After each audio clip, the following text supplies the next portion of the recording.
여러분, 안녕하세요. 행복해서 웃는 게 아니라 웃으면 행복해진다고 합니다. 많이 웃으시고 행복한 날 되셨으면 좋겠습니다. 오늘 이야기할 책은 초등학교 4학년 국어 가에 수록된 내용입니다. 인물, 사건, 배경을 생각하며 교과서를 읽어보아요. 사라 버스를 타다. 아침마다 사라는 어머니와 함께 버스를 탔습니다. 언제나 백인들이 앉는 자리와 구분된 뒷자리에 앉았습니다. 고개를 돌려 자기를 쳐다보는 백인 아이들에게 사라는 얼굴을 찡그렸습니다. 백인 아이들도 얼굴을 찡그리며 웃어댔습니다. 그러다가 어머니들에게 잔소리를 들은 뒤에야 바로 앉았습니다. 지금까지 언제나 이래왔단다. 자리에 앉을 수 있는 것만으로도 만족해야지. 어머니께서는 두 손을 깍지 낀 채 이렇게 말씀하시고는 했습니다. 어머니께서는 사라보다 먼저 버스에서 내리셨습니다. 사라는 혼자서 학교로 가고 어머니께서는 백인 가정의 부엌에서 일을 하셨습니다. 어머니를 생각하면 사라는 마음이 아팠습니다. 어머니께서는 주말도 없이 하루 종일 일하셨지만 신발 한 켤레, 옷 한 벌 사입으실 형편이 못 되었습니다. 어느 날 아침 사라는 버스 앞쪽 자리가 얼마나 좋은 것인지 알아보기로 마음먹었습니다. 사라는 자리에서 일어나 좁은 통로로 걸어나갔습니다. 별다른 것도 없어 보였습니다. 창문은 똑같이 지저분했고 버스의 시끄러운 소리도 똑같았습니다. 앞쪽 자리가 뭐가 그리 대단하다는 것일까요? 한 백인 아주머니께서 물으셨습니다. 왜 그리 두리번거리니 꼬마야? 뭐 특별한 게 있는지 알아보고 싶어서요. 아주머니께서 말씀하셨습니다. 내 자리로 돌아가는 게 좋겠구나. 모두가 사라를 쳐다보았습니다. 사라는 계속 나아갔습니다. 앞쪽 끝까지 가서 운전사 옆자리에 앉았습니다. 사라는 운전사가 기어를 바꾸고 두 손으로 커다란 핸들을 돌리는 것을 지켜보았습니다. 운전사가 성난 얼굴로 사라를 쏘아보았습니다. 꼬마 아가씨, 뒤로 가서 앉아라.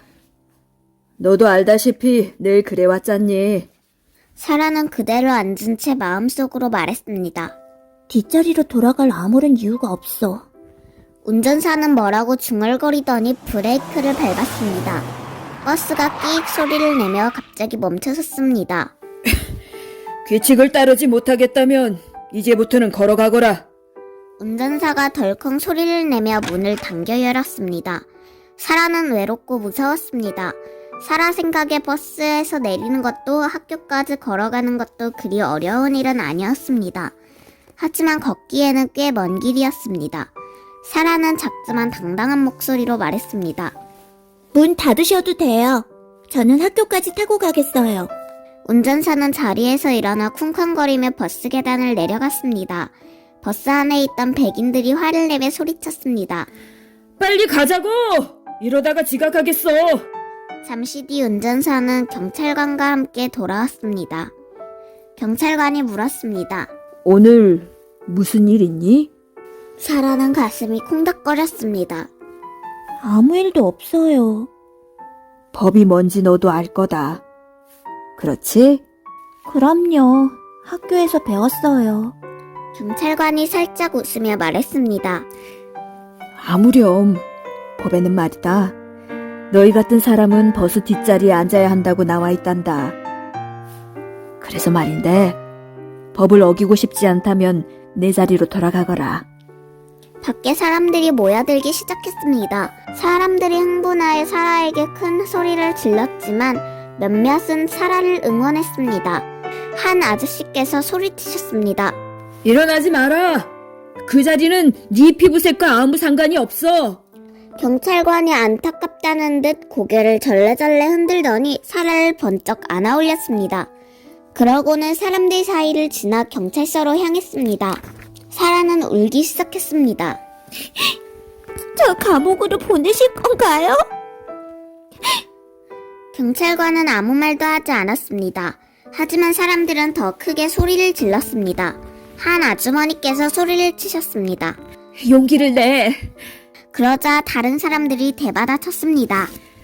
법을 어기면 어떻게 되는지 확실히 알게 해줘. 경찰관이 어머니께 전화를 하는 동안 사라는 커다란 책상 앞에 앉아 있었습니다.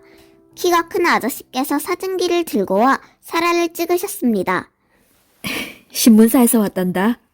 용기 있는 행동을 한 사람에게 대한 기사를 쓰고 있어. 아저씨의 말씀에 경찰관이 크고 거친 손으로 사라의 등을 토닥이며 대꾸했습니다. 꼬맹이가 잠시 헷갈렸을 뿐이요. 사라의 이야기는 빠르게 퍼져나갔습니다. 많은 사람들이 여기저기에서 사라를 보러 왔습니다. 누구인가 사라에게 초콜릿과 과자를 가져다 주었습니다. 사라는 과자를 한 입 베어물고 나서야 자기가 얼마나 배고픈지 깨달았습니다. 과자를 반쯤 먹었을 때 어머니께서 오셨습니다. 어머니께서 손을 내밀며 말했습니다. 가자. 경찰관들이 진짜 범죄자들을 잡으러 가야 할 때인 것 같구나. 경찰관이 사라와 어머니의 뒤에 대고 소리쳤습니다. 앞으로 당신 딸이 어디에 앉아야 하는지 단단히 일러주시오. 밖으로 나오자 신문기사가 사라의 사진을 좀 더 찍은 뒤에 잘 가라고 손을 흔들어 주었습니다. 사라가 어머니와 함께 사람들 사이를 헤치고 나가며 말했습니다.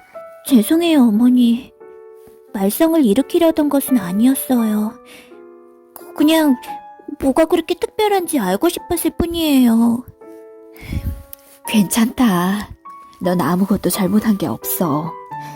사라와 어머니는 아무 말 없이 집으로 걸어갔습니다. 그날 밤 어머니께서는 사라의 방으로 들어와 사라를 안아주셨습니다. 사라야, 엄마는 너한테 화나지 않았어. 너는 세상에 어떤 백인아이 못지않게 착한 아이란다. 너는 특별한 아이야. 사라는 몹시 혼란스러웠습니다. 그런데 왜 저는 버스 앞자리에 타면 안 되나요?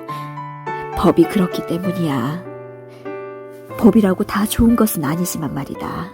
사라가 어머니의 피곤한 눈을 올려다보며 물었습니다. 법은 절대 바뀌지 않나요? 어머니께서 부드럽게 대답하셨습니다. 언젠가는 바뀌겠지. 이튿날 아침 어머니께서 사라에게 버스를 타는 대신 걸어가는 게 어떠냐고 물으셨습니다. 어머니께서는 웃으려고 애를 쓰셨지만 사라는 어머니의 눈에 고인 눈물을 보았습니다. 어쨌든 날씨가 그리 춥지는 않구나. 하느님은 우리에게 낡은 버스가 아니라 두 다리를 주셨어. 그렇지? 그럼요, 어머니. 저는 걷는 것이 좋아요. 얼마든지요. 사라와 어머니는 버스 정류장을 천천히 지나갔습니다. 사람들이 고개를 돌려 수근거렸습니다. 사라 또래의 남자아이 하나가 신문과 연필을 가지고 뛰어나왔습니다. 사인 좀 해줄래? 오랫동안 간직하고 싶어. 어머니께서는 소년한테서 신문을 받아들고 싱긋 웃으셨습니다. 우리 딸이 영웅이라도 된 것 같구나. 사라는 신문 첫 장에 난 자신의 사진을 보고 몹시 쑥스러웠습니다. 어머니, 얼른 가요. 사라가 어머니를 재촉했지만 이미 늦은 뒤였습니다. 흑인이고 백인이고 할 것 없이 많은 사람들이 몰려와 사라에게 악수를 청했습니다. 신문기사가 또다시 사진을 찍으려고 왔습니다. 사람들은 사라에 뒤따라 걸었습니다. 사라는 마음이 뿌듯했습니다. 어머니께서 말씀하셨습니다. 웃어도 괜찮아. 넌 특별한 아이잖니. 그날은 어떤 흑인도 버스를 타지 않았습니다. 그 다음 날도 마찬가지였습니다. 버스에서는 당황했습니다. 시장도 어쩔 줄 몰라 했습니다. 그리하여 사람들은 마침내 법을 바꾸었습니다. 운전사가 문을 열어주며 말했습니다. 타시죠, 꼬마 아가씨. 사라는 자리에 앉기 전에 뒤돌아서 어머니를 쳐다보았습니다. 평소와 똑같은 외투와 똑같은 신발이었습니다. 그런데 오늘 어머니께서는 무엇인가 달라 보이셨습니다. 자랑과 행복이 두 눈에 가득했습니다. 어머니께서 말씀하셨습니다. 사라야, 왜 머뭇거리니? 그 자리에 앉을 자격이 있는 사람은 바로 우리 딸인데. 운전사가 사라를 쳐다보았습니다. 버스에 있는 모든 사람이 사라를 쳐다보았습니다. 아니에요, 어머니. 이 자리는 바로 어머니의 자리예요. 앞으로 어머니께서 계속 앉을 수 있어요. 어머니께서 활짝 웃으셨습니다. 사라와 어머니는 함께 자리에 앉았습니다. 버스가 도시를 가로지으며 달리기 시작했습니다. 여러분, 이야기 잘 들으셨나요? 사라 버스를 타다를 읽고 친구들과 묻고 답하기를 해보아요. 여러분, 오늘도 행복 가득하세요.